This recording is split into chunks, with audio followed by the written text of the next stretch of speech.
Hoy la entrevista la hacemos en calle 11, esquina con el último barrio que se fundó en Ecatepec. De hecho, ustedes verán aquí, a mi izquierda está Coacalco, del lado derecho está Ecatepec, la colonia Las Golondrinas, que ha merecido un libro formidablemente escrito, bien narrado, cargado de crónicas, por Emiliano Ruiz Parra. Él, ¿cómo te presento? Periodista, escritor. ¿Cómo te sientes más cómodo a estas alturas de tu vida, Emiliano? Las dos cosas, periodista y escritor, Ricardo. Muchas gracias. Has hecho una crónica, le has dedicado una crónica a Las Golondrinas. Entiendo que este es el muro donde comienza. Un muro que, por cierto, le quitó espacio a la colonia. Sí, un muro que le roba espacio a la colonia de un parque industrial que, digamos, despoja al barrio de algunos metros. Entonces, esto que era parte de Las Golondrinas ya no lo es. Nos encontramos justo en ese lindero. Emiliano, ¿por qué escoger las golondrinas para tu crónica? Para comprender la ciudad en su presente y en su futuro. En su presente porque de repente todos mis amigos venían de Coacalco, de Ecatepec, de Nesa, y coincidía con ellos en la universidad, en los trabajos, y yo decía, bueno, eso significa que la ciudad va más allá del límite que mi propia biografía me ha impuesto, que es, yo crecí en la colonia Roma, ¿no? En esa comodidad céntrica, en donde hay de todo, hay agua, hay luz, hay transporte, hay metro. Y después para comprender el futuro, porque lo que comprendí al venir a hacer este reportaje es que estos barrios, que en inglés se llaman slums y que en español no tenemos todavía como un término, un concepto, ¿no? Le podemos llamar barrio marginal, chabola, favela, son el futuro del planeta. En 2050, 9 de cada 10 mexicanos viviremos en ciudades y pues no cabremos en Polanco. La mayoría de las personas habitará, construirá con sus propias manos barrios como este, como Golondrinas. Entonces quería comprender cómo se hizo ese barrio. Piensa uno en las ciudades del futuro y siempre están esas películas de ciencia ficción donde todo parece Shanghái y Tokio. Lo que estás diciendo es que en realidad buena parte del planeta vamos a vivir justamente en espacios, yo no sé si marginales, pero sí excéntricos, fuera del centro. Sí, periféricos, exactamente. En el extrarradio el mundo se sobrecalienta, eso va a expulsar personas del campo y se cierran las fronteras a la migración. Y es muy difícil que el campesino mexicano se vaya a Estados Unidos, ¿no? Entonces, ¿a dónde? ¿Qué espacio le queda? Le queda seguir colonizando el campo, convirtiéndolo en ciudad. Esto era milpa, bueno, antes era lago, ¿no? Aquí migraban los patos de Canadá. Los campesinos más antiguos recuerdan que cazaban pato aquí, que esa era parte importante de su dieta. Se secó aquí el lago y se convirtió en ciudad a la fuerza de las mujeres que vinieron aquí a colonizar. Se llama Las Golondrinas porque habría golondrinas también. Aquí anidaban, este era el paraje Golondrinas, y si alzamos la vista vamos a ver todavía... Alcanzan. Todavía están las golondrinas. Ahora, en efecto, es semi-urbano, semi-rural, es una mixtura de concreto con milpa. Cuando mencionaba hace un momento que es de las últimas colonias, supongo que esta te ayuda a explicar muchas otras. Es correcto, muchas otras, no solo de Ecatepec, no solo del Valle de México, sino del planeta. O sea, lo que ocurrió aquí, lo que ocurre aquí, ocurre en Estambul, ocurre en Lagos, Nigeria, en Cochabamba, Bolivia, en las Filipinas. Son fenómenos muy parecidos de autoconstrucción. Comunidades y en especial mujeres construyendo con sus propias manos, convirtiendo el monte, convirtiendo lo que fue campo en un espacio vital, un espacio habitable. No había agua, no había luz, desde luego ninguna regularidad en la tenencia de la tierra, y a partir de eso nace espontáneamente, déjeme utilizar la palabra, la ciudad. Aunque al mismo tiempo hay intereses inmobiliarios rudos, fuertes, que se han dedicado también a vender estos predios y a organizar a estos grupos de mujeres y de hombres que han construido estas ciudades. ¿Pudiste también tocar ese entramado informal de los inmobiliarios en la zona? Sí, totalmente. Estos terrenos, como muchos otros, eran propiedad colectiva, ejido o comuna. Cuando el campesino ya no le conviene sembrar maíz, pues lo que hace es que la vende. Llega un fraccionador apoyado por alguna mafia política, por algún grupo político. ¿Partidos políticos? Sí, aquí es la gobernadores. hegemonía del PRI durante todo el siglo XX. El PRI va perdiendo campesinos, pero va atrayendo colonos. Muchas de estas colonias se van fundando según el calendario electoral también, ¿no?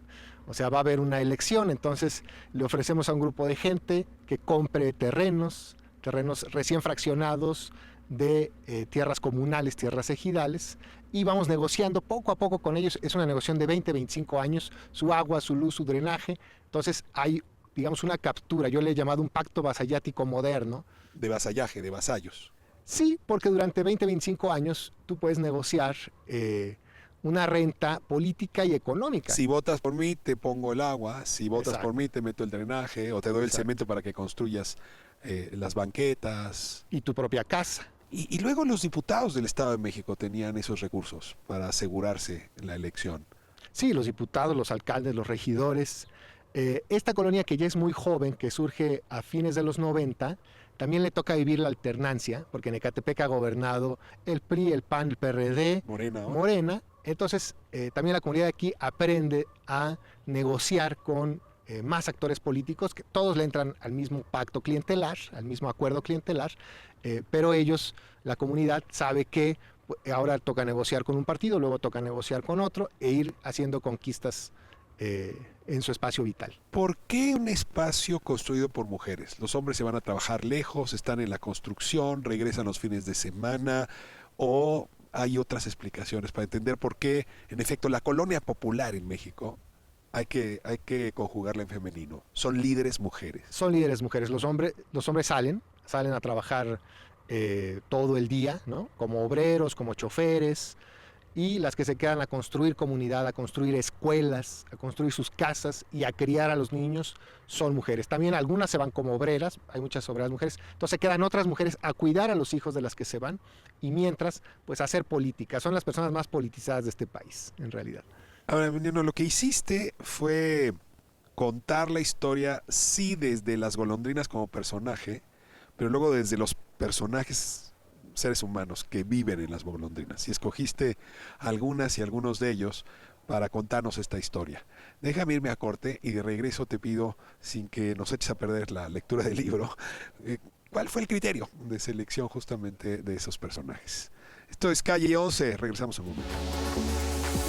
Esto es Calle 11, estamos de vuelta hablando de las golondrinas, esta colonia en Ecatepec, una de las últimas en fundarse, que le sirvió como pretexto a Emiliano Ruiz Parra para hablar de las ciudades en los extremos, ¿no? De las ciudades excéntricas, de los barrios.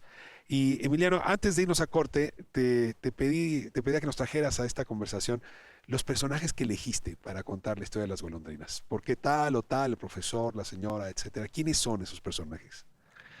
Fueron años de venir una vez a la semana, una vez cada 15 días, primero hacer un libro, después también hacer un documental, cine documental, y de ir conociendo a la gente. El criterio en buena medida fue la memoria, ¿no? Poder beneficiarme de los recuerdos de las personas. Entonces localicé a las personas que habían fundado este barrio, mujeres, por ejemplo, Imelda Reina, que además se cruzaba una historia tremenda con ella porque su hijo fue asesinado aquí, en este barrio también. Entonces era una historia de impunidad, de la justicia que no cumple con detener a los asesinos. Leti Solorio, que fue probablemente la primera mujer en poner 4 polines y una lona, llegó con sus 2 hijas chiquitas en una tarde lluviosa de un 6 de enero del 96. Ella también fue un personaje muy importante con quien platiqué muchas veces. Y el profesor José Encarnación, que es muy importante porque él rompe el acuerdo clientelar del PRI, este acuerdo extractivista de sacar 50 pesos a la semana por casa, por familia, con la promesa de meter el agua, de meter la luz. Él dice, no, basta, tenemos que organizarnos nosotros sin estar dependiendo de los caciques del PRI. Entonces, eso que genera pues, una pequeña revolución, ¿no? En el barrio, me daban las claves para ir entendiendo cómo evoluciona un barrio en estos años y también para ir entendiendo cómo eso pasa con muchos otros barrios, porque finalmente lo que fui aprendiendo es que ellos también después, algunos se han ido moviendo hacia otros barrios y municipios todavía más alejados a empezar el proceso otra vez. Sí, el colono hace eso, ¿no? Si el hijo llega y luego el nieto se va moviendo y así es como la mancha urbana ha ido creciendo. ¿Pudiste rastrear un poco de dónde viene la gente de las golondrinas? O sea, Hay de muchos lados, hay gente del centro de la ciudad, hay gente que creció en Vizcaínas, ahí junto al el que fuera este convento de monjas jesuitas. famoso porque ahí estuvo Sara García, qué barbaridad lo que estoy diciendo. Sí, Es famoso famoso. por muchas cosas. Y cómo fueron, de ahí pasaron a Iztapalapa, ¿no? Y de Iztapalapa llegaron acá, y de acá ya dieron otro brinco a Temascalapa o a Zumpango. Hay de todo, hay mucha gente que ya colonizó, que ya hizo este mismo proceso en Jalostoc, en otros barrios obreros de Catepec, en barrios de Nesa, y que pudieron vender su casa a lo mejor allá y volver a empezar aquí, ¿no? Y como que ya se saben el camino. Cuéntame del tema de la seguridad. Me decías que una de las fundadoras le mataron a un hijo y eso son heridas que se quedan en la memoria de las comunidades, aunque sean tan jóvenes como esta.